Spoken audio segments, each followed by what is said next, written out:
दूसरी तरफ city hospital. साहिल आराम से बेड पर लेटा था। उसके हाथ में उसका मोबाइल था, लेकिन मोबाइल की स्क्रीन पर एक लाइव वीडियो चल रही थी। और इस वीडियो में कोई और नहीं, सिर्फ चाहत थी। और साहिल की गहरी आंखें बिना एक पलक झपकाए मोबाइल की स्क्रीन पर जमी हुई थी। उसके होठों पर एक खतरनाक डेविल स्माइल थी। वो चाहत को ऐसे देख रहा था जैसे दुनिया में उसके लिए अब किसी चीज की कोई अहमियत ही ना बची हो। चाहत कब मुस्कुराती, कब अपने बाल कान के पीछे करती, कब आंखें झुकाती, साहिल सब देख रहा था। एक भी हरकत उसकी नजरों से बच नहीं रही थी। उसी वक्त स्क्रीन पर चाहत हल्का सा मुस्कुराई, और बस। साहिल ने अपने सीने पर हाथ रखा, धीरे से आंखें बंद की और होठों पर पागलपन भरी मुस्कान लाते हुए बोला, हाय जान, और कितना सोचोगी मेरे बारे में। यही तो चाहता था मैं। आखिरकार हो ही गया ना तुम्हें मुझसे प्यार। फिर मोबाइल की स्क्रीन पर उंगलियां फेरती हुई बहुत धीमी मगर सर्द आवाज में बोला, आई एम सॉरी जान कि मैं तुम पर इस तरह नजर रख रहा हूँ, लेकिन क्या करूँ, मजबूर हूँ। तुम पर नजर रखना मेरी आदत नहीं, मेरी जरूरत है, क्योंकि मेरी दुनिया सिर्फ तुम हो, और अपनी दुनिया को कोई अकेला नहीं छोड़ता। उसकी आंखों में जुनून और गहरा हो गया। मैं बस ये देखता रहता हूँ, कहीं कोई तुम्हें गलत नजरों से तो नहीं देख रहा, कहीं तुम किसी मुसीबत में तो नहीं हो, कहीं कोई तुम्हारे पास आने की कोशिश तो नहीं कर रहा, क्योंकि अगर किसी ने भी मेरी जान तक पहुंचने की कोशिश की, वो हल्का सा हंसा। तो फिर उसके लिए दुनिया बहुत छोटी पड़ जाएगी। उसने फिर प्यार से स्क्रीन को छुआ। तुम बहुत मासूम हो जान, बहुत मासूम। इसीलिए मुझे तुम्हारे लिए दुनिया का सबसे बुरा इंसान बनना पड़े तब भी मंजूर है। कुछ पल तक बिना कुछ बोले वो सिर्फ चाहत को देखता रहा। फिर अचानक उसके चेहरे पर शैतानी मुस्कान फैल गई। अब तुम्हारे बचपन के दोस्त ऋषि अग्रवाल को ही देख लो। बेचारा सालों से तुम्हें चाहता रहा, और तुम्हें खबर तक नहीं हुई। साहिल धीरे धीरे हंसने लगा। सच कहूं तो उस पर तरस आता है। दिल में प्यार लेकर घूमता रहा, और उसकी मोहब्बत साहिल मल्होत्रा ले गया। इतना कहकर वो जोर से हंस पड़ा। उसकी डेविल हंसी पूरे कमरे में गूंज उठी। नहीं, वो उसकी मोहब्बत नहीं थी, वो सिर्फ मेरी थी। कुछ पल बाद उसने मोबाइल अपने सीने पर रखा, दोनों हाथ सर के पीछे रख दिए और छत की तरफ देखते हुए गुनगुनाने लगा। फिर अचानक मुस्कुराया। ऋषि अग्रवाल, तुमने बहुत बड़ी गलती कर दी साहिल मल्होत्रा की जान पर नजर डालकर। उसकी मुस्कान अब पूरी तरह खतरनाक बन चुकी थी। मेरे बनाए हुए एक ही नियम है, जो मेरी जान को चाहेगा या उसे मुझसे छीनने की कोशिश करेगा, उसका अंजाम सिर्फ मौत होगा। उसने धीरे से अपनी उंगलियां चिटकाई। रूल्स आर रूल्स, और साहिल मल्होत्रा अपने बनाए हुए नियम कभी नहीं तोड़ता। फिर अचानक उसकी आवाज नरम हो गई। लेकिन यार, तुम्हें देखकर लगता है तुम भी मेरी जान की तरह बहुत मासूम हो, इसीलिए दिल चाहता है तुम्हें छोड़ दूं। वो कुछ सेकंड तक चुप रहा, फिर तिरछा मुस्कुराया। No Rishi, rules are rules. मरना तो पड़ेगा तुम्हें। बस इतनी मोहलत दे देता हूँ, कुछ दिन और अपनी माँ और अपनी प्यारी उस छोटी बहन के साथ जी लो। उसकी आंखों में एक अजीब सी चमक आ गई। फिर वो दोनों तुम्हें बहुत याद करेंगी। इतना कहकर वो फिर शैतानों की तरह हंसने लगा। उसने कुछ देर बाद फिर मोबाइल उठाया। स्क्रीन पर चाहत अब भी मुस्कुरा रही थी, और बस उसे देखते ही साहिल की सारी शक्ति एक पल में पिघल गई। उसने बहुत प्यार से स्क्रीन पर उंगलियां फेरी। देखो जान, तुमने मुझे कितना बदल दिया है।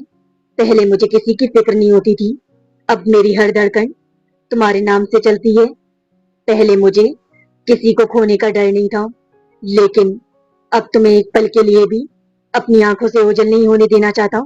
तुम मेरी आदत नहीं हो, तुम मेरा जुनून हो, मेरी सनक, मेरा पागलपन, और मैं अपने पागलपन को कभी किसी को छीनने नहीं दूंगा। उधर चाहत अचानक अपने ख्यालों से बाहर आई। उसने शर्माते हुए हल्के से अपने सिर पर थपकी मारी। चाहत, तो साहिल के बारे में इतना क्यों सोच रही है? आखिर तुझे क्या हो गया है? इतना कहकर वो खुद ही शर्मा गई। लेकिन उसे क्या पता था, उसकी कही हुई हर बात साहिल अपने मोबाइल के स्पीकर से सुन रहा था। उसके होठों पर फिर वही डेविल स्माइल लौट आई। उधर चाहत खुशी से झूमती हुई अपनी स्टडी चेयर से उठी और भागकर अपने बेड पर चढ़ गई, और दोनों हाथों से तकिया सीने से लगाकर उसने आंखें बंद की और खुशी से बोली, मुझे उस डेविल से सच में प्यार हो गया है। हॉस्पिटल के कमरे में बैठा साहिल अपनी स्क्रीन पर उसे देखकर धीमे से मुस्कुराया। उसने मोबाइल स्क्रीन पर चाहत के चेहरे को उंगलियों से छुआ। चाहत बेड पर तकिए को अपने सीने से लगाए बैठी थी। उसके चेहरे पर एक मीठी सी मुस्कान थी। उसकी आंखों में साहिल की यादें साफ झलक रही थी। वो हल्के से मुस्कुराई और धीमे से बोली, दादाजी ने बिल्कुल सही कहा था। साहिल बहुत अच्छा है। अगर मैं उसे समझने की कोशिश करूंगी तो मुझे भी उससे प्यार हो ही जाएगा। उसने शर्माते हुए अपनी पलकों को झुका लिया। और देखो, सच में मुझे उससे प्यार हो गया। दूसरी तरफ सिटी हॉस्पिटल के कमरे में बैठा साहिल मोबाइल की स्क्रीन पर चाहत को देख रहा था। चाहत की मासूम बातें सुनते हुए उसके होठों पर एक टेढ़ी मगर बेहद संतुष्ट मुस्कान आ गई। उसने अपनी उंगलियों से धीरे धीरे अपने होठों को रगड़ा और ठंडी रूहानी आवाज में बोला, यू आर राइट जान, अब तुम पहले से कहीं ज्यादा समझदार हो गई हो। I like it. उसकी आंखों में अजीब सी चमक उतर आई। उधर चाहत ने फिर एक तकिया अपने सीने से लगाया और बेड पर बैठते ही दोबारा शर्माने लगी। अचानक उसने अपने सर पर हल्की सी झपट मारी और खुद से ही बोली, चाहत, तू भी ना बिल्कुल पागल है। अगर तू उस टेबल बॉय के बारे में इतना सोच ही रही है और उसकी इतनी ही याद आ रही है, वो हल्का सा मुस्कुराई, तो उसे कॉल ही क्यों नहीं कर लेती। उसका चेहरा धीरे धीरे उदास हो गया। वो वहाँ हॉस्पिटल में अकेला है, उसके पास कोई भी नहीं है और वो मुझे भी जबरदस्ती घर भेज देता है। उसने मासूमियत से मुंह फुला लिया। इधर मोबाइल की स्क्रीन के उस पार बैठा साहिल चाहत की एक एक बात सुन रहा था। आज उसके चेहरे की खुशी छिपाई नहीं छिप रही थी। उसकी आंखों में पागलपन था, लेकिन उस पागलपन में सिर्फ चाहत थी। वो धीरे धीरे मुस्कुराया, अपने होठों को रगड़ते हुए शैतानी अंदाज में बोला, मेरी जान, मुझसे बात करने के लिए इतनी डेस्परेट हो गई। वो धीमे धीमे हंसने लगा। बस यही तो देखना चाहता था मैं। अब तुम्हारी हर खुशी, हर मुस्कान, हर बेचैनी, हर धड़कन सिर्फ मेरे नाम से जुड़ चुकी है। उसने मोबाइल की स्क्रीन को प्यार से छुआ। कॉल करो जान, मैं भी तुमसे बात करने के लिए तड़प रहा हूँ। उधर चाहत जल्दी जल्दी बेड से उतरी और अपनी स्टडी टेबल के पास आ गई। टेबल पर रखा अपना मोबाइल उसने उठाया। उसके गाल शर्म से गुलाबी हो चुके थे। हल्की सी मुस्कान के साथ उसने साहिल का नंबर डायल करना शुरू किया। लेकिन तभी कमरे के बाहर से आवाज आई, चाहत बेटा। श्वेता जी की आवाज सुनते ही चाहत बुरी तरह चौंक गई। उसने घबराकर दरवाजे की तरफ देखा और उसी घबराहट में उसके हाथ से मोबाइल का संतुलन बिगड़ गया। साहिल ये सब लाइव अपनी स्क्रीन पर देख रहा था। मोबाइल गिरने ही वाला था। चाहत उसे पकड़ने के लिए झटके से आगे बढ़ी, लेकिन फोन तो उसके हाथ में आ गया। पर उसी तेजी में उसका हाथ जोर से स्टडी टेबल के कोने से टकरा गया। आ उसकी दर्द से चेहरा सुकड़ गया। अगले ही पल मोबाइल उसके हाथ से छूटकर फर्श पर गिर पड़ा। हॉस्पिटल में ये नजारा देखते ही साहिल के चेहरे का रंग बदल गया। उसकी आंखों की डेविल स्माइल एक पल में गायब हो गई। वो घबराकर झटके से बेड पर सीधा उठकर बैठ गया। उसका दिल जोर से धड़कने लगा। उसके होठों से बेचैनी में सिर्फ एक ही शब्द निकला, जान। चाहत के हाथ में हल्की सी चोट लगते ही हॉस्पिटल में बैठा साहिल एकदम घबराकर उठ बैठा। उसकी उंगलियां फोन पर कस गई और वो बेचैनी में बोल पड़ा, जान संभाल कर। चोट तो मामूली थी, लेकिन साहिल ऐसे घबरा गया था जैसे दर्द उसे खुद हुआ हो। उसके चेहरे की मुस्कान पल भर में गायब हो चुकी थी। उधर चाहत अपने हाथ पर हल्की सी फूंक मारते हुए मुस्कुराई और नीचे गिरा हुआ फोन उठाने लगी। तभी श्वेता जी उसके पास आकर बोली, चाहत बेटा क्या हुआ। चाहत ने मुस्कुराकर जवाब दिया, कुछ नहीं माँ, बस हाथ टेबल से टकरा गया। जैसे आपको कुछ काम था क्या। इधर साहिल दोनों को फोन में देखकर राहत की सांस लेते हुए तिरछा मुस्कुराया। सासू माँ, ये आपने बिल्कुल अच्छा नहीं किया। आपकी वजह से मेरी जान को चोट लग गई। उधर श्वेता जी प्यार से बोली, बेटा डिनर तैयार है, चलो पहले खाना खा लो। चाहत ने मासूम सा मुंह बनाकर कहा, नहीं माँ, अभी बिल्कुल भूख नहीं है। श्वेता जी ने समझाया, लेकिन बेटा तुमने सुबह से ठीक से कुछ नहीं खाया, थोड़ा सा तो खा लो। चाहत मुस्कुराते हुए बोली, प्लीज माँ, मैं थोड़ी देर बाद खा लूंगी, अभी मुझे पढ़ना है, आप जाइए ना। इतना कहकर वो श्वेता जी को प्यार से कमरे से बाहर ले आई और दरवाजा बंद करके अंदर से लॉक कर लिया। बाहर से श्वेता जी बोली, ठीक है बेटा, लेकिन भूख लगे तो मुझे आवाज दे देना, मैं खाना यही ले आऊंगी। अंदर से चाहत ने जवाब दिया, ओके माँ। फोन की स्क्रीन पर ये सब देखकर साहिल हल्का सा हंस पड़ा। उसने मुस्कुराते हुए धीरे से कहा, ओ, तो मेरी क्यूट सी जान इतनी शरारती भी है। उसकी आंखों में प्यार और दीवानगी साफ झलक रही थी। वेरी बैड जान, डिनर के लिए मना नहीं करना चाहिए था। तुम पहले ही इतनी कमजोर हो, अगर खाना नहीं खाओगी तो और कमजोर हो जाओगी। इतना कहकर वो हल्का सा हंस पड़ा। उधर चाहत को इस बात का बिल्कुल भी अंदाजा नहीं था। वो तो बस साहिल के ख्यालों में खोई हुई थी। उसने मुस्कुराते हुए अपना फोन उठाया और साहिल का नंबर डायल कर दिया। फोन की रिंग बजने लगी। जैसे जैसे रिंग जा रही थी, चाहत की धड़कनें भी तेज होती जा रही थी। इधर साहिल ने कॉल देखी तो उसके होठों पर शैतानी मुस्कान आ गई। उसने तुरंत कॉल रिसीव की। कैसी हो जान? चाहत शर्मा कर मुस्कुराई। मैं ठीक हूँ साहिल, तुम कैसे हो? साहिल अपनी फोन स्क्रीन पर उसे देखते हुए बोला। मैं भी बिल्कुल ठीक हूँ मेरी जान, लेकिन तुम्हें बहुत मिस कर रहा था। फिर तिरछा मुस्कुराकर बोला। यू नो व्हाट, मेरा अभी तुम्हें देखने का बहुत मन कर रहा है। तुम जब से गई हो, बस तुम्हें ही देखना चाहता हूँ। इतना कहकर उसने प्यार से फोन की स्क्रीन को अपने होठों से छू लिया। उधर चाहत शर्म से लाल हो गई। वो धीरे से बोली, मैं भी अभी तुम्हें ही याद कर रही थी। साहिल हंस पड़ा। आई नो जान। तभी साहिल ने पूछा। अच्छा जान, डिनर कर लिया? चाहत ने जल्दी से झूठ बोल दिया। हाँ, मैंने खाना खा लिया। और तुमने? उसका जवाब सुनते ही साहिल हंसने लगा। चाहत हैरान होकर बोली, क्या हुआ, हंस क्यों रहे हो? साहिल ने तिरछा मुस्कुराकर कहा। तुम्हारी मासूमियत पर। यू आर अ सच्चे सिली गर्ल। चाहत घबरा गई। मतलब? साहिल की आंखों में जुनून उतर आया। मतलब ये जान, मैंने तुम्हें कितनी बार कहा है कि मुझसे झूठ मत बोला करो, फिर भी तुमने झूठ बोला। चाहत की धड़कनें एक पल के लिए रुक गई। वो हड़बड़ाकर बोली, लेकिन तुम्हें कैसे पता चला? साहिल मुस्कुराया। जान, मैंने तुमसे कहा था ना, मेरी नजर हमेशा तुम पर रहती है। ये सुनते ही चाहत घबरा गई। उधर साहिल उसकी घबराहट देखकर हल्का सा मुस्कुराया। फिर उसकी आवाज अचानक गंभीर हो गई। अब एक अच्छी लड़की की तरह मेरी बात मानो और जाकर पहले डिनर करो। चाहत कुछ बोलने ही वाली थी, ये साहिल ने बीच में रोक दिया। एक शब्द भी नहीं जान, जो मैंने कहा है वही करो। This is my order. इतना कहकर उसने तुरंत कॉल काट दी। फोन करते ही चाहत ने मुंह फुला लिया। वो तकिए को पकड़कर बड़बड़ाई, पता नहीं खुद को क्या समझता है, मेरी एक बात भी नहीं सुनी, बस ऑर्डर दिया और फोन काट दिया। और फिर अपने फोन को घोरते हुए मुंह फुलाकर बोली, साहिल तुम सच में एक डेविल हो, वो भी बहुत बुरे वाले डेविल। दूसरी तरफ हॉस्पिटल में साहिल उसकी नाराजगी देखकर हंस पड़ा। उसने प्यार से फोन की स्क्रीन पर उंगलियां फेरी और मुस्कुराते हुए बोला। हाय मेरी जान का गुस्सा भी कितना क्यूट है, गुस्से में तो और भी ज्यादा प्यारी लगती हो। उधर चाहत बेड पर मुंह फुलाकर बैठी थी।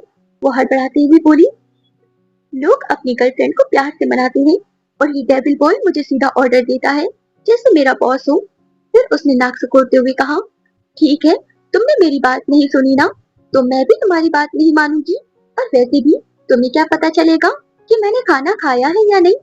इतना कहकर उसने कमरे की लाइट बंद की, कंबल ओढ़ा और सोने की कोशिश करने लगी। इधर साहिल सब कुछ देख रहा था। उसके होठों पर डार्क स्माइल आ गई। जान, मेरी बात नहीं मानकर तुमने बहुत बड़ी गलती कर दी, फिर कहती हो मैं हैवान हूँ। तभी उसने तुरंत उसे एक मैसेज भेज दिया। फोन की ट्यून बजते ही चाहत ने आंखें खोली। उसने जल्दी से फोन उठाया। मैसेज पढ़ते ही उसकी आंखें बड़ी हो गई। जान, मेरी बात टालने की कोशिश मत करना, चुपचाप जाकर डिनर करो। अगर खाना नहीं खाया तो पनिशमेंट के लिए तैयार रहना।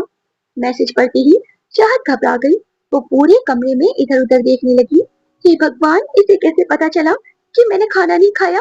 कहीं ये मुझे देख तो नहीं रहा? वो घबराकर पूरे कमरे में नजर घुमाने लगी। उधर साहिल उसकी हालत देखकर मुस्कुरा रहा था। चाहत ने खुद को समझाया, अरे पागल, साहिल यहाँ कैसे हो सकता है? वो तो हॉस्पिटल में है। फिर मुंह बनाकर बोली, लेकिन खाना खाने पर कोई ऐसी धमकी देता है क्या? प्यार से भी तो बोल सकता था। कुछ पल बाद उसने लंबी सांस ली। चलो खाना खा लेती हूँ। अगर उस डेविल को सच में पता चल गया कि मैंने उसकी बात नहीं मानी तो पता नहीं क्या पनिशमेंट देगा। इतना कहकर वो जल्दी से कमरे से बाहर निकल गई। साहिल ने उसे बाहर जाते देखा तो हल्का सा मुस्कुराया। Good girl. चाहत नीचे डाइनिंग टेबल पर आकर चुपचाप बैठ गई। उसे देखकर श्वेता जी मुस्कुराई। अरे बेटा, अभी तो मना कर रही थी, अब क्या हुआ? माँ, अब अचानक बहुत जोरों की भूख लग गई। उसकी बात सुनकर महेश जी और श्वेता जी दोनों मुस्कुरा दिए। उधर हॉस्पिटल में साहिल अपनी फोन की स्क्रीन पर चाहत को अब खाना खाते हुए देख रहा था। उसके होठों पर संतुष्टि भरी डेविल स्माइल थी। दैट्स माई गुड गर्ल, आखिर मेरी बात मानी ली तुमने जान। डिनर करने के बाद चाहत अपने कमरे में वापस आई। उसने कमरे की डिम लाइट बंद की, कंबल ओढ़ा और आराम से सो गई। उसे सोता हुआ देखकर साहिल मुस्कुराया। गुड नाइट जान।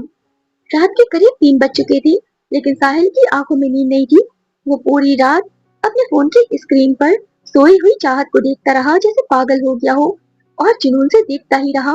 और इसी पागलपन में उसे देखते ही देखते सुबह हो गई। चाहत रोज की तरह जल्दी उठी, तैयार हुई और घर वालों से कॉलेज जाने का कहकर सबसे पहले सिटी हॉस्पिटल पहुंच गई। वो रोज कॉलेज से पहले साहिल से मिलने जाती। ऐसे ही 3 दिन बीत गए। चौथे दिन भी चाहत साहिल से मिलने पहुंची, लेकिन इस बार कमरा खाली था। चाहत घबराकर बोली, साहिल। तभी एक नर्स अंदर आई। चाहत जल्दी से उसके पास आई। एक्सक्यूज मी, यहाँ जो पेशेंट थी साहिल मल्होत्रा, वो कहाँ है? नर्स मुस्कुराकर बोली, आज सुबह उन्हें डिस्चार्ज मिल गया। वो थोड़ी देर पहले ही यहाँ से चले गए। ये सुनते ही चाहत का चेहरा उतर गया। उसने धीरे से थैंक यू कहा और वहां से बाहर निकल आई। हॉस्पिटल से निकलकर वो ऑटो में बैठी और कॉलेज चली गई। कुछ देर बाद वो कॉलेज पहुंची और चुपचाप अपनी क्लास की तरफ बढ़ने लगी। तभी पीछे से किसी ने आवाज लगाई, चाहत रुक यार। चाहत ने पीछे मुड़कर देखा। अनु भागते हुए उसके पास आई। क्या हुआ? मैं कब से आवाज दे रही हूँ, सुन क्यों नहीं रही थी? चाहत ने फीकी सी मुस्कान दी। कुछ नहीं, बस ध्यान नहीं गया। अनु ने उसका चेहरा गौर से देखा। क्या बात है, आज तो उदास लग रही है। दोनों साथ साथ क्लास की तरफ चलने लगी। चाहत ने नजरें झुकाकर कहा, कुछ नहीं हुआ यार। अनु अचानक रुक गई, फिर बोली, ओह अब समझी, वो हैवान फिर रास्ते में मिला होगा ना। उसने फिर तुझे रोककर परेशान किया होगा, है ना? अनु की बात सुनकर चाहत एकदम चौंक गई। इस बार अनु गुस्से में बोली, पता नहीं वो साहिल कब अपनी हरकतों से बाज आएगा। उसे बिल्कुल नहीं पता था कि अब चाहत के दिल में साहिल के लिए प्यार जाग चुका है। चाहत ने तुरंत घबराकर कहा, नहीं अनु, ऐसा मत बोल, उसने मुझे परेशान नहीं किया। मैं तो बस ऐसे ही उदास हूँ। इसमें साहिल की कोई गलती नहीं है। अनु हैरानी से उसे देखने लगी। तुझे क्या हो गया है? तू उसी हैवान के बचाव कर रही है? फिर ताना मारते हुए बोली, मेरा तो मन करता है उसकी ही गन से उसे शूट कर दूं और वो मर जाए। ये कहकर वो हंसने लगी। ये सुनते ही चाहत के कदम वहीं रुक गए। उसकी आंखें नम पड़ गई। अनु तो मजाक में हंस रही थी, लेकिन उसे बिल्कुल पसंद नहीं आया अनु का मजाक। अनु ने पीछे मुड़कर पूछा, अरे क्या हुआ, रुक क्यों गई? चाहत 2 कदम आगे आई। उसने आंसू पोंछे और गुस्से में उसे उंगली दिखाकर बोली, आज के बाद कभी ऐसा मत कहना अनु, समझी? इतना कहकर वो गुस्से और नम आंखों के साथ सीधे अपनी क्लास में चली गई और अनु वहीं खड़ी रह गई। वो हैरानी से बोली, इसे क्या हो गया, इतनी नाराज क्यों हो गई?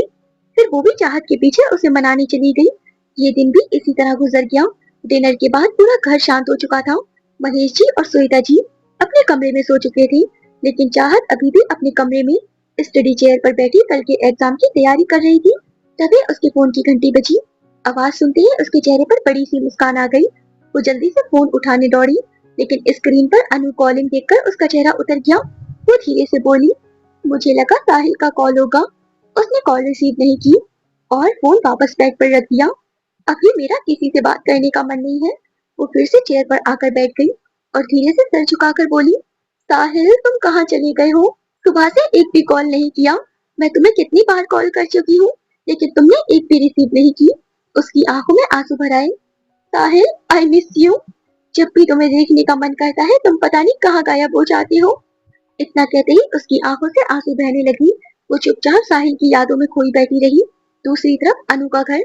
अनु बार बार चाहत को कॉल कर रही थी, लेकिन चाहत उसकी एक भी कॉल रिसीव नहीं कर रही थी। ये चाहत मेरा कॉल क्यों नहीं उठा रही है? कब से फोन किए जा रही हूँ। ऐसा तो है नहीं कि मैडम सो गई हो। नहीं, ऐसा नहीं हो सकता।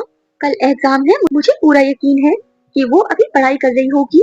फिर मेरा फोन क्यों नहीं उठा रही? उसने गहरी सांस ली।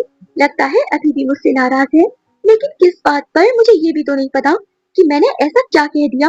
अनु ने मायूस होकर फोन बैग पर रखा और बड़बड़ाई, पता नहीं इस लड़की को क्या हो गया है। चल कर कॉलेज में ही पूछ लूंगी। इतना कहकर वो वॉशरूम में चली गई। उसी समय धीरे से दरवाजा खोलकर कार्तिक उसके कमरे में आया। उसने इधर उधर नजर दौड़ाकर आवाज लगाई, अनु, ओ अनु, कहाँ है तू? फिर उसकी नजर वॉशरूम के बंद दरवाजे पर गई। लगता है वॉशरूम में है। वो वापस जाने के लिए मुड़ा, लेकिन तभी उसकी नजर बैग पर रखे अनु के फोन पर पड़ गई। उसके कदम वहीं रुक गई। कार्तिक के होठों पर हल्की मुस्कान आ गई। वाह, इससे अच्छा मौका मुझे और नहीं मिल सकता। अनु भी यहाँ नहीं है, क्यों ना इसके फोन से चुपचाप चाहत का नंबर ले लूं। वो दबे पांव बेड के पास पहुंचा और जल्दी से फोन उठा लिया। उसने फोन अनलॉक किया और कांटेक्ट लिस्ट खोल ली। कुछ ही सेकंड बाद उसे चाहत का नंबर मिल गया। नंबर खोलते ही उसके चेहरे पर बड़ी सी मुस्कान फैल गई। उसने तुरंत चाहत का नंबर अपने फोन में सेव किया और फिर अनु का फोन पहले की तरह बेड पर रख दिया और इसी तरह खामोशी से वापस चला गया। उसने अपने सीने पर हाथ रखा और लंबी राहत की सांस छोड़ी। अगर अनु को पता चल जाता तो वो सच में मुझे जिंदा नहीं छोड़ेगी। मैं कब से इसी मौके का इंतजार कर रहा था एंड फाइनली फाइनली मुझे चाहत का नंबर मिल गया। इधर दूसरी तरफ रात के 11 बजे पूरे घर में सन्नाटा पसरा हुआ था। चाहत अपने कमरे में स्टडी चेयर पर बैठी एग्जाम की तैयारी कर रही थी। कमरे की सारी लाइट्स बंद थी। सिर्फ स्टडी टेबल का छोटा सा लैंप चल रहा था, जिसकी हल्की रोशनी में वो किताब पढ़ रही थी। और फिर तभी अचानक कमरे में किसी चीज के गिरने की हल्की आवाज आई। चाहत ने चौंक कर इधर उधर देखा, लेकिन कुछ नजर नहीं आया। उसने सोचा शायद उसका वहम होगा और फिर से पढ़ाई में ध्यान लगाने लगी। कुछ सेकंड बाद उसे अपने पीछे किसी की मौजूदगी का एहसास हुआ और तभी उसके कानों के बिल्कुल पास एक धीमी ठंडी आवाज गूंजी, जान। और बस आवाज सुनते ही चाहत का पूरा शरीर सिहर उठा। उसकी सांसें तेज हो गई। वो झटके से कुर्सी से उठी और पीछे मुड़ी। अंधेरे की वजह से सामने खड़े शख्स का चेहरा साफ दिखाई नहीं दे रहा था। उसे सिर्फ एक लंबा साया नजर आ रहा था। डर के मारे चाहत जैसे ही चीखने वाली थी कि तभी वो शख्स तेजी से उसके पास आया। उसने तुरंत चाहत के मुंह पर हाथ रख दिया ताकि उसकी आवाज बाहर ना जा सके। उसने उसी तरह चाहत को दीवार से लगा दिया। चाहत घबरा कर खुद को छुड़ाने लगी। वो पूरी ताकत से उसका हाथ हटाने की कोशिश कर रही थी, लेकिन उसकी पकड़ बेहद मजबूत थी। वो शख्स शांत आवाज में बोला, रिलैक्स। डर के कारण चाहत एकदम स्थिर हो गई। उसकी सांसें अभी भी पूरी तरह चल रही थी। तभी उस शख्स ने अपना दूसरा हाथ बढ़ाकर दीवार का स्विच ऑन कर दिया। एक क्लिक के साथ पूरे कमरे में रोशनी फैल गई। रोशनी पड़ते ही चाहत ने सामने देखा और अगले ही पल उसकी आंखों में राहत के आंसू भर आए। वो कोई और नहीं, साहिल था। उसके माथे पर चोट का निशान अभी भी साफ दिखाई दे रहा था। साहिल के होठों पर वही तिरछी मुस्कान थी। उसने धीरे से अपना हाथ चाहत के मुंह से हटाया और एक कदम पीछे होते हुए शांत आवाज में कहा, रिलैक्स जान, मैं हूँ। चाहत ने राहत की सांस तो ली, लेकिन उसकी धड़कनें अभी भी सामान्य नहीं हुई थी। उसकी आंखों से आंसू लगातार बह रहे थे। वो डरी हुई हालत में एक पल भी नहीं रुकी और सीधे जाकर साहिल के सीने से लिपट गई, जैसे कोई डरी हुई बच्ची छोटी सी बच्ची हो। उसका छोटा सा सर साहिल के सीने पर टिका हुआ था। वो हल्की हल्की सिसकियां लेते हुए बस रोई जा रही थी। साहिल एक पल के लिए उसे देखता रह गया। फिर उसके होठों पर गहरी टेढ़ी मुस्कान आ गई। उसने बिना कुछ कहे अपनी दोनों बाहों में चाहत को पूरी तरह समेट लिया।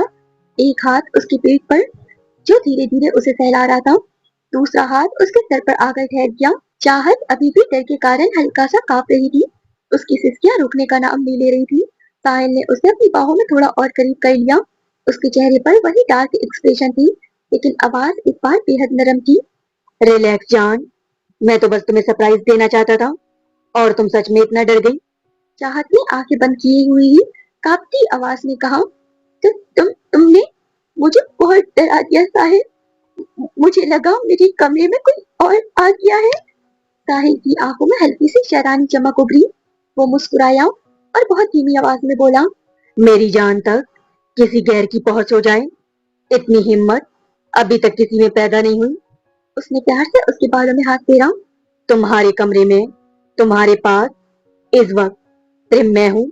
अब डरने की कोई जरूरत नहीं। साहिल लगातार उसकी सर और पीठ को सहलाता रहा। धीरे धीरे चाहत की तेज सांसें सामान्य होने लगी। उसकी सिसकियां भी कम हो गई। कुछ ही देर में वो पूरी तरह शांत हो गई। साहिल की बाहों में उसे एक अजीब सा सुकून महसूस हो रहा था। डर की जगह अब राहत ने ले ली थी। अनजाने में ही चाहत के होठों पर हल्की सी मुस्कान आ गई। साहिल ने झुककर उसके चेहरे की तरफ देखा। चाहत को मुस्कुराते देखकर उसके चेहरे पर भी मुस्कान फैल गई। वो कुछ पल बिना कुछ बोले उसे देखता रहा। वो अभी भी साहिल के सीने में छुपी खड़ी थी और साहिल उसे अपनी बाहों के आसार में लिए खड़ा था। और फिर तभी अचानक चाहत एकदम उससे दूर हुई और घबराने लगी। व्हाट हैपेंड जान? तुम इस वक्त मेरे मेरे रूम में क्या कर रहे हो और आए कैसे? उसके घबराने पर साहिल की मुस्कुराहट गहरी हो गई। जान, ये क्या बात हुई? पहले मेरी बाहों में आ गई और अब इस तरह के सवाल कर रही हो? You are also strange darling. वो उसके पास आ रहा था, जिसे देखकर वो जल्दी से पीछे होती हुई बोली, नहीं साहिल, प्लीज मेरे पास मत आओ। वो गेट की तरफ देखने लगी, लेकिन साहिल की तो हमेशा से ही आदत है, जिस काम के लिए उसे मना किया जाता है वो जानबूझकर वही काम करता है। बट वाई जान, why don't I come to you? देखो साहिल, तुम्हें इस तरह रात के इस वक्त मेरे रूम में नहीं आना चाहिए था। ये सही टाइम नहीं है। तुम प्लीज जाओ अभी यहाँ से। अगर मेरे माँ पापा ने देख लिया तो बहुत बड़ी प्रॉब्लम हो जाएगी। वो हंसने लगा। जान, इतना डरती क्यों हो? मैं हूं ना तुम्हारे साथ। वो बिल्कुल निडर और बेखौफ था, तो वही चाहत उतना ही ज्यादा डर रही थी और डर से कांप भी रही थी, ये सोचकर कि कहीं उसके माँ बाप को साहिल के बारे में पता न चल जाए।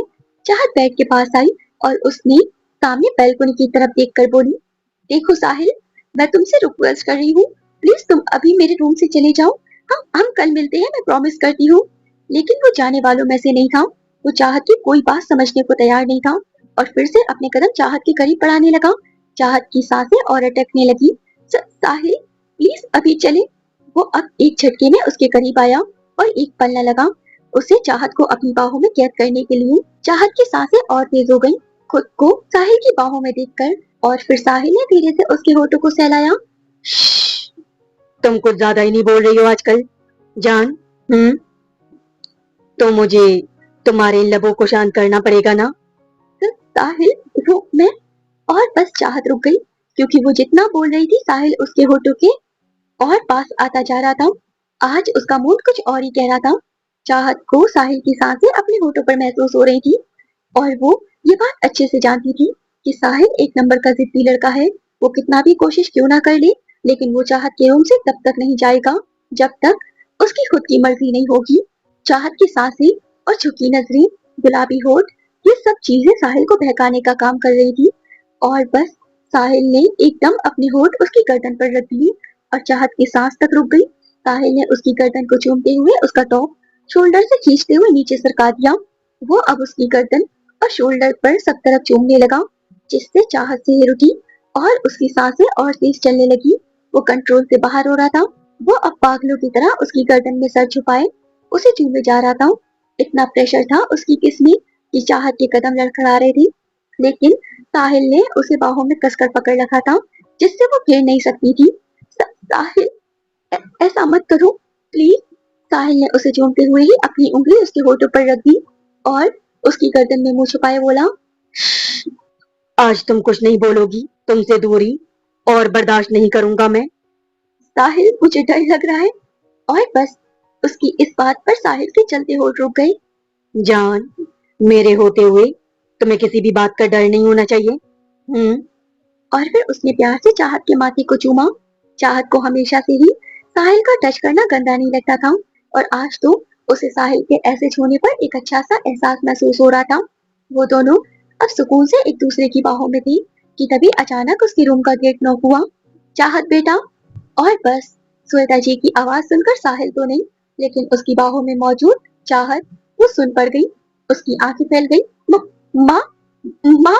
साहिल ने चाहत के डरे हुए चेहरे को देखा और फिर डार्क आंखों से घूर कर गेट को देखा, जो बाहर से श्वेता जी बार बार नॉक कर रही थी।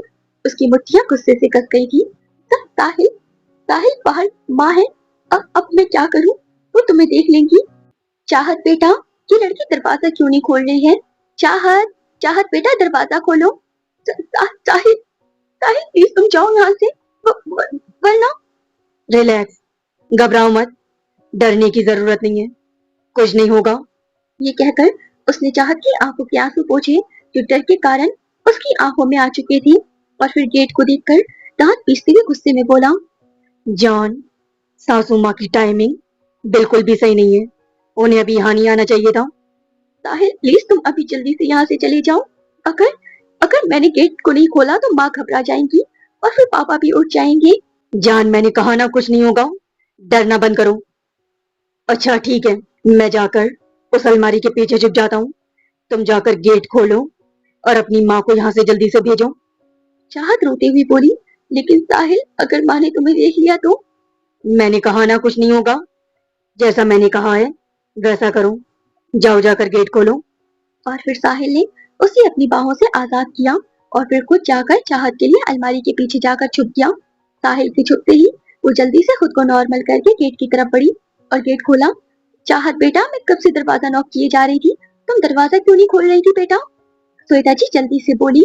वो गेट पर ही खड़ी रही ताकि श्वेता जी रूम के अंदर न आ सकी। माँ, आप इतना परेशान क्यों हो रही हैं?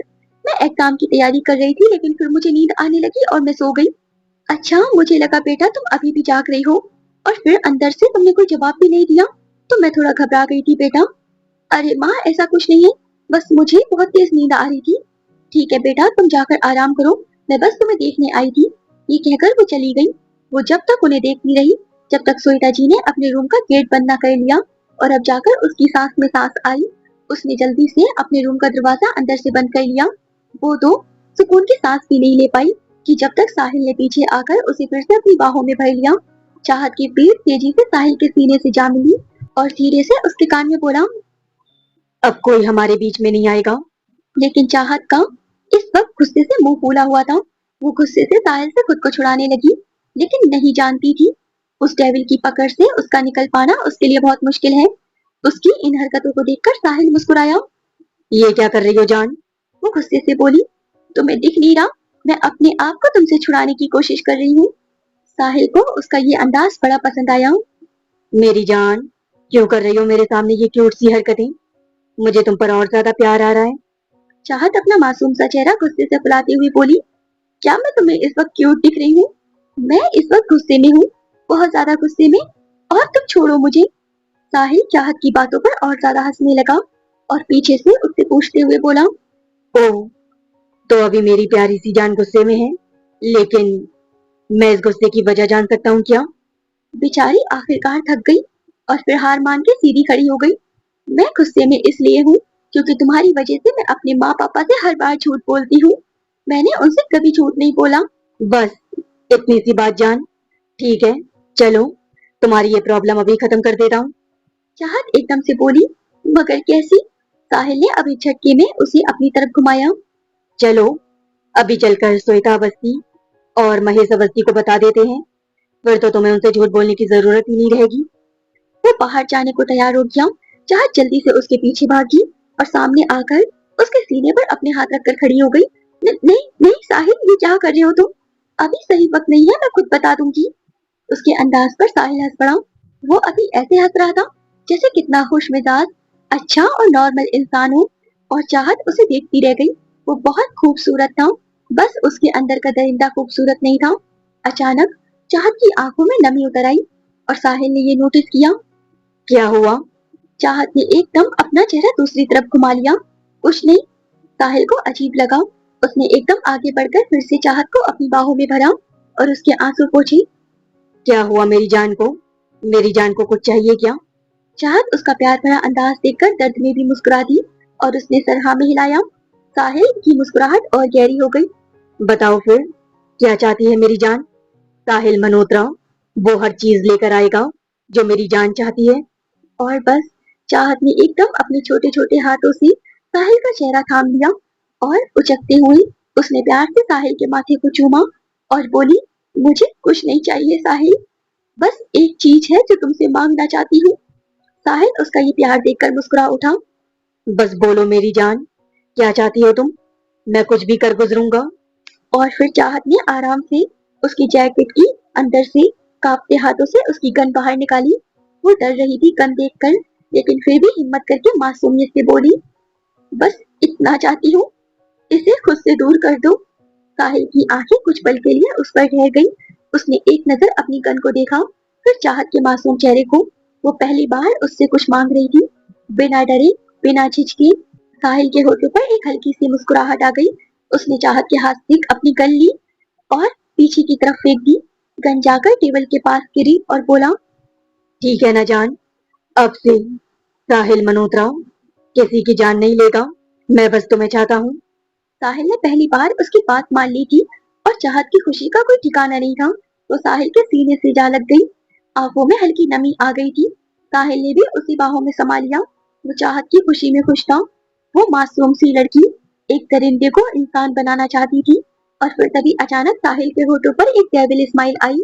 उसने नजर उठाकर अपनी गन की तरफ देखा और एक जुनून से चाहत के सर को चूम लिया और फिर अगले ही पल उसने चाहत को अपनी बाहों में उठा लिया।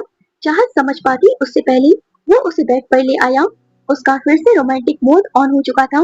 उसने अपनी जैकेट उतारी और एक झटके में चाहत के ऊपर आ गया और ये देखकर चाहत की सांसें अटकने लगी। वो समझ गई थी अब उसके साथ क्या होने वाला है, लेकिन उसने साहिल को रोका नहीं था। फिर साहिल ने धीरे से चाहत के होठों पर अपने होठ रखकर उन्हें धीरे से पहले टच कर लिया। साहिल के होठ चाहत के होठों से जैसे ही टच हुए वो एकदम पूरी से हिल उठी और बेडशीट को कसकर पकड़ लिया। वो उसके होठों को हल्का सा छूकर दूर हो गया और बस फिर एकदम तेजी से अपने होठों से चाहत के होठों को दबा लिया और उसे लगातार किस करने लगा। उसके किस करने का अंदाज बहुत हार्ड था। चाहत की पकड़ अपनी बेडशीट पर और कस दी गई और साहिल उसके होठों को लगातार अपने होठों से चूमता रहा। वो नहीं छोड़ना चाहता था उसे और चाहत की सांसें रुक रही थी। कुछ देर तक लगातार किस करने के बाद चाहत को जब सांस लेने में ज्यादा तकलीफ होने लगी तब जाकर साहिल चाहत के होठों से अलग हुआ। उसका चेहरा पूरी तरह लाल पड़ चुका था। चाहत को पेशेनेट किस करने के बाद उसका शर्म से लाल चेहरे को देखकर मुस्कुराने लगा। सांस लो जान, अभी तो मैंने तुम्हें सिर्फ किस किया है और तुम इतने से ही घबरा गई। आगे कैसे बर्दाश्त करोगी मुझे? वो खुद की सांसें समेटने में लगी हुई थी। वो साहिल से शर्मा रही थी और साहिल उसके ऊपर लेटा उसे शिद्दत से देख रहा था और अभी भी उसके ऊपर लेटा मुस्कुराते हुए उसके होठों को अपनी उंगली से मसले जा रहा था। उसका मन नहीं भरा था। वो फिर से उसके होठों पर झुकने लगा और फिर से चूमने के लिए उसे फिर से देखकर चाहत की सांसें फिर अटकने लगी। नहीं साहिल, अब नहीं प्लीज। वो उसकी एक बात सुनने को राजी नहीं था, लेकिन जैसे ही उसके होठों पर अपने होठ रखता कि तभी अचानक बेड पर रखा हुआ चाहत का फोन रिंग होकर बजने लगा और साहिल एकदम रुक गया। वो हल्का सा रुका और अपनी ठंडी आवाज में बोला, जान, इतनी रात को तुम्हें कौन कॉल कर रहा है? चाहत ने भी हैरानी से फोन की तरफ देखा और धीरे से बोली, पता नहीं, शायद अनु होगी। थोड़ी देर पहले वो मुझे बार बार कॉल कर रही थी, लेकिन मैंने उसकी कॉल रिसीव नहीं की थी। कॉल कट गई, लेकिन अगले ही पल फोन फिर बज उठा। साहिल ने गहरी सांस ली। तुम्हारी दोस्त हमारे इस रोमांटिक मोमेंट को खराब कर रही है जान। वो मुस्कुराते हुए फोन उठाने लगा, लेकिन जैसे ही उसकी नजर स्क्रीन पर गई उसके चेहरे की मुस्कान हल्की पड़ गई और एकदम उसकी बोहें सुकड़ गई। जान, तुमने तो कहा था अनु कॉल कर रही है। चाहत ने चौंक कर पूछा कि क्या हुआ। साहिल ने स्क्रीन उसकी तरफ करते हुए कहा, ये अनु का नंबर नहीं है। चाहत ने नंबर ध्यान से देखा। कुछ सेकंड तक वो स्क्रीन को देखती रही, फिर सिर हिलाकर बोली, नहीं, मैं इस नंबर को नहीं जानती। शायद किसी ने गलती से कॉल कर दिया होगा। साहिल की आंखों में अब हल्की सख्ती उतर आई। गलती से? कोई एक बार कॉल करता है, बार बार नहीं। साहिल के हाथ में चाहत का फोन लगातार बज रहा था और अब साहिल ने एक तिरछी मुस्कान के साथ कॉल रिसीव की और फोन स्पीकर पर ऑन कर दिया। उसने फोन बेड पर रख दिया और चाहत की तरफ देखते हुए इशारा किया, बात करो, मैं भी सुनता हूँ कि आधी रात को मेरी जान को कौन याद कर रहा है। और इतना कहकर वो अपने होठ उसकी गर्दन पर सहलाने लगा। इधर वो अननोन नंबर और इधर साहिल जो उसके ऊपर लेटा उसे सब तरफ चूम रहा था और उसे ऑर्डर दे चुका था बात करने का। उसकी तो आवाज ही नहीं निकल रही थी और फिर चाहत ने घबराकर एक गहरी सांस ली। उसकी उंगलियां हल्का सा कांप रही थी। फिर उसने धीमी आवाज में कहा, हेलो। कमरे में कुछ पल के लिए पूरी खामोशी छा गई। फिर दूसरी तरफ से एक लड़के की आवाज आई, हेलो चाहत। और बस लड़के की आवाज सुनते ही चाहत की रूह कांप गई। साहिल भी उसे चूमते हुए एकदम रुक गया। उसने उसकी गर्दन से होठ हटाए और चाहत की आंखों में देखकर उसे आगे बात करने का इशारा किया। वो बहुत डर रही थी और कांप रही थी। हेलो चाहत। वो लड़का फिर से बोला, जी, आप कौन? चाहत की सांसें अटक रही थी। मैं कार्तिक बोल रहा हूँ चाहत, अनु का भाई। और बस साहिल को इतना ही जानना था कि वो कौन है। वो बिना कुछ बोले कार्तिक का नाम सुनते ही अपनी ठंडी गहरी नजरों से फोन को देखता रहा। उसके चेहरे पर हल्की सी डेविल स्माइल लौट आई थी। चाहत का चेहरा डर से सफेद पड़ चुका था। उसकी सांसें तेज थी और हाथ कांप रही थी। साहिल ने बिना कुछ कहे सिर्फ आंखों से इशारे से उसे फोन पर बात जारी रखने को कहा। चाहत ने हिम्मत जुटाई और कांपती आवाज में बोली, मैं मैं नहीं जानती। आपको रॉन्ग नंबर। उधर से कार्तिक हंसकर बोला, अरे, आपने मुझे पहचाना नहीं? हम उस दिन तो कॉलेज के बाहर मिले थे। चाहत और घबरा गई क्योंकि उसके ऊपर लेटा साहिल चुपचाप सारी बातें सुन रहा था। उसके होठों पर हल्की डेविल स्माइल थी, लेकिन उसके अंदर गुस्से का तूफान धीरे धीरे उठने लगा था। चाहत की आंखों से आंसू बहने लगी। उसने फिर से डरते हुए कहा, मैं मैं सच में आपको नहीं जानती। शायद आपने गलत नंबर मिला दिया है। कार्तिक ने तुरंत जवाब दिया। नहीं चाहत, ये गलत नंबर नहीं है। फिर कुछ पल रुककर बोला, मुझे आपसे जरूरी बात करनी है। साहिल अब भी बिल्कुल शांत दिखाई दे रहा था, लेकिन उसकी गहरी नजरें बता रही थी कि वो फोन पर बोले गए हर शब्द को याद रख रहा है। चाहत ने डरते हुए साहिल की आंखों में देखा जो जुनून से लाल होती जा रही थी और मुट्ठियां कसती जा रही थी। वो आंखों में आंसू लिए अपना सर नामे हिलाने लगी, जैसे साहिल को गुस्सा करने से रोक रही हो। उधर कार्तिक ने फिर कहा, हेलो चाहत, आप चुप क्यों हो गई? सबसे पहले तो सॉरी। मैंने आपका नंबर अनु के फोन से लिया था। उसे उसके बारे में कुछ नहीं पता, लेकिन मैंने सिर्फ इसीलिए किया क्योंकि मुझे आपसे सच में एक बहुत जरूरी बात करनी थी। कुछ पल चुप रहकर उसने हिम्मत जुटाई और बोला, अगर आपको बुरा ना लगे तो क्या आप कल कॉलेज के बाद मुझसे 5 मिनट के लिए मिल सकती हैं? मुझे आपसे अकेले में एक जरूरी बात करनी है। और बस कमरे में सन्नाटा छा गया। साहिल की बर्दाश्त की हद अब पार हो चुकी थी। उसने बिना कुछ कहे कार्तिक की कॉल काट दी और चाहत के ऊपर से उठ गया। और इधर चाहत की हालत खराब हो गई। वो साहिल की आंखों में जुनून और पागलपन देख रही थी, जो अभी सब कुछ तबाह कर सकता था। दूसरी तरफ कार्तिक धीरे से बोला, मेरा जवाब भी नहीं दिया। अब मैं उसकी हाँ समझूं या ना समझूं? वो प्यार से मुस्कुराया। कोई बात नहीं, अगर उसने जवाब नहीं दिया तो, लेकिन कल मैं उसका कॉलेज के बाहर इंतजार करूंगा। और फोन को अपने सीने से लगा लिया। दूसरी तरफ साहिल आंखों में आग लिए चाहत के ऊपर से उठकर सीधा अपनी गन के पास गया। उसने गन उठाई और लोड की। चाहत का वजूद कांप गया ये देखकर।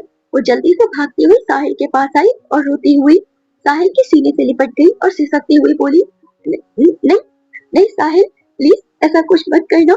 तुम जैसा समझते हो वैसा कुछ नहीं है। कार्तिक एक अच्छा लड़का है। वो जानती थी अगर उसने अब साहिल को जाने दिया तो वो जाकर सीधा कार्तिक को मार देगा। इधर साहिल की आंखों में आग थी। कल मिलता हूँ तुमसे जॉन। वो और ज्यादा रोने लगी। नहीं साहिल, साहिल, मैं मैं तुम्हें जाने नहीं दूंगी। तुम कार्तिक को जाकर मार दोगे। और बस साहिल ने एकदम चाहत के बाल कसकर अपनी मुट्ठी में जकड़ लिया और खींचते हुए बोला, तो तुम क्या चाहती हो जॉन? मैं उसे जिंदा छोड़ दूं? उसके अंदर का दरिंदा फिर जाग गया था और ये देखकर चाहत का पूरा शरीर कांप रहा था। वो कांपते हुए सिसकियों के साथ रो रही थी। वो इस वक्त अपने गुस्से में इतना अंधा और पागल हो चुका था कि चाहत तक को तकलीफ पहुंचा रहा था, लेकिन वो उसी तरह दर्द में रोते हुए बोली, साहिल, तुमने मुझसे प्रॉमिस किया था कि तुम आज आज के बाद किसी की जान नहीं दोगे।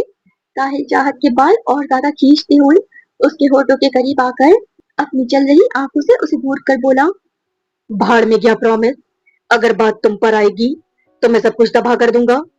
साहिल, एक बार प्लीज मेरी बात आराम से सुन लो। गुस्सा मत करो। सुनूंगा जॉन, तुम्हारी सारी बातें सुनूंगा। फिक्र मत करो। पहले उस कमीने को जिंदा गाड़ा, उसके बाद तुमसे आकर पूछूंगा। और फिर इतना बोलकर उसने झटक कर उसके बालों को छोड़ा, जिससे चाहत साहिल के सामने नीचे गिर गई। वो नीचे बैठे हुए रो रही थी और अब साहिल ने एक बार भी उसकी तरफ नहीं देखा और सीधा बालकनी की तरफ बढ़ने लगा। वो बहुत रो रही थी। वो पूरी कोशिश करके भी साहिल को नहीं रोक पा रही थी। और इधर साहिल जैसे ही बालकनी से जंप करने को हुआ, उससे पहले पीछे से चाहत की दर्द भरी आवाज आई, साहिल रुक जाओ वरना खुद को मार लूंगी। और बस साहिल के कदम रुक गए। उसने जल्दी से पलटकर चाहत की तरफ देखा और बस उसके कदम लड़खड़ा गए।